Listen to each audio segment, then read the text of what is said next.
وصل وسلم دائما.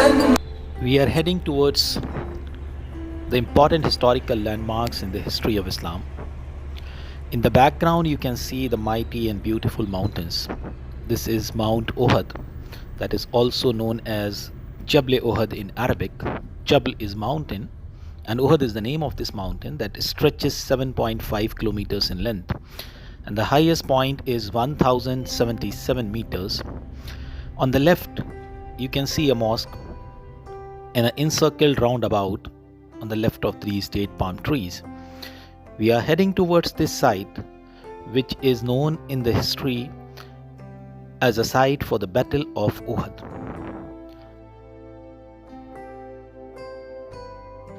And you can see a beautiful mosque that has been raised here recently to commemorate its historical and strategic importance. So come with me and explore the history of this beautiful site. Allahu Akbar, Allahu Akbar, Allahu Akbar, Allahu Akbar.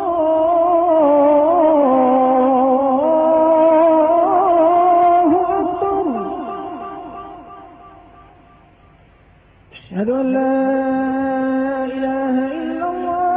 25th of March 625 Christian era or a Gregorian month of Shawwal and 3rd of a Hijri year.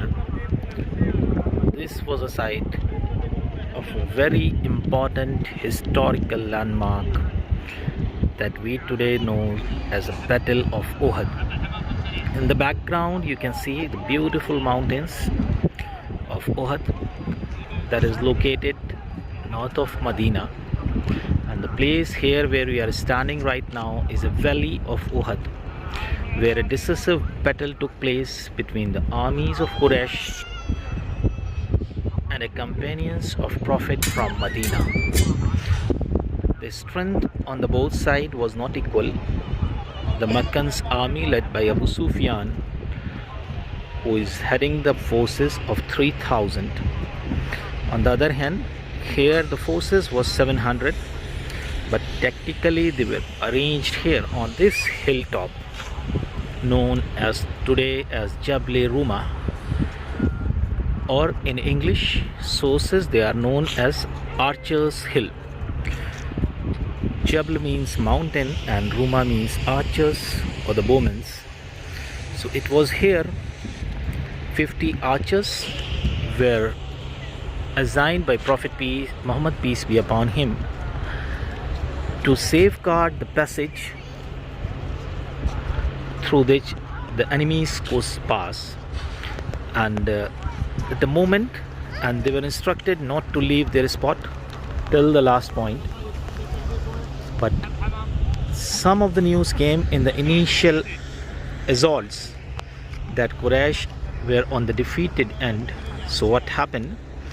Getting a news of the victory, the archers started to leave the place, and getting the chance and finding the passage open, one of the strong Arab generals who was later converted to Islam, Khalid bin Walid, found the situation safe in his side, and he just banished the Muslim forces.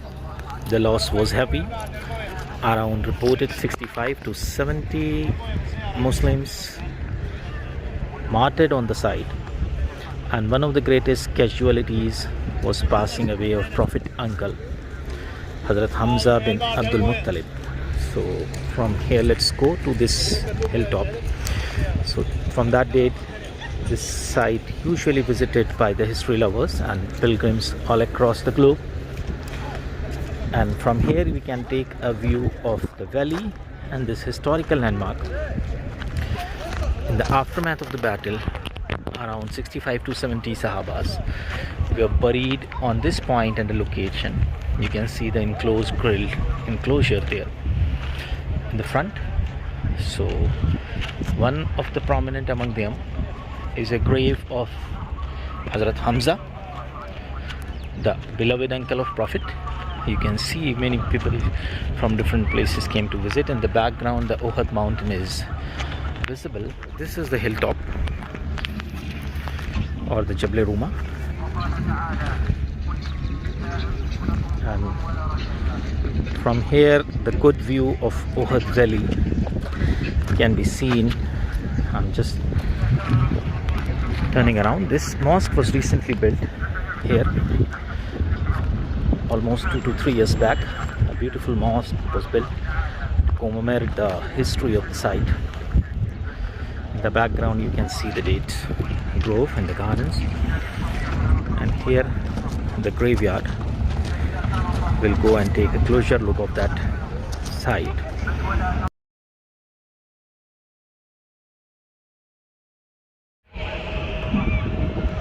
So this is a view of Uhud Valley from the top of Jabal Ruma. And you can see in the down in the valley, this is a graveyard, quite apparently visible. In the background is a Mount Uhud. And here the pilgrims coming up from a different places just to take a look of the historical site.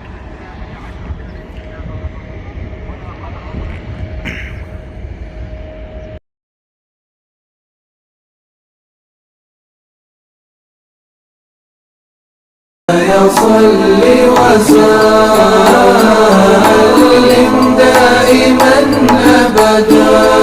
Who passed away during the Battle of Uhud. So many of the notable companions were there, and the site is now named as Sayyid Shuhada because this title as a Masters of the Martyr was given to the uncle of the Prophet, peace be upon him, Sayyid Hamza ibn Muttalib. So all the sites, they have been closed from all sides. Just trying to show you the real grave, where exactly it's located. From here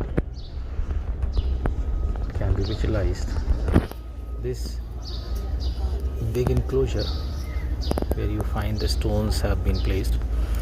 Pigeons were moving around. This is the site, or the resting place of Hazrat Amir Hamza, or Sayyid Amir Hamza radiyallahu anhu. And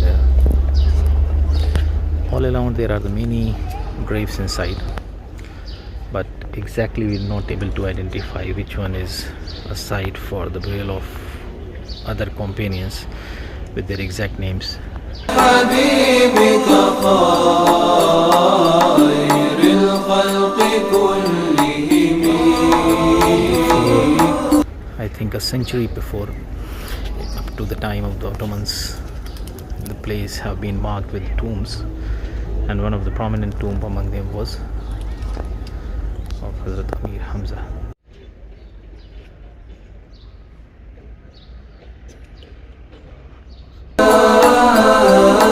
على حبيبك خير الخلق كلهم. مولاي صل وسلم دائما أبدا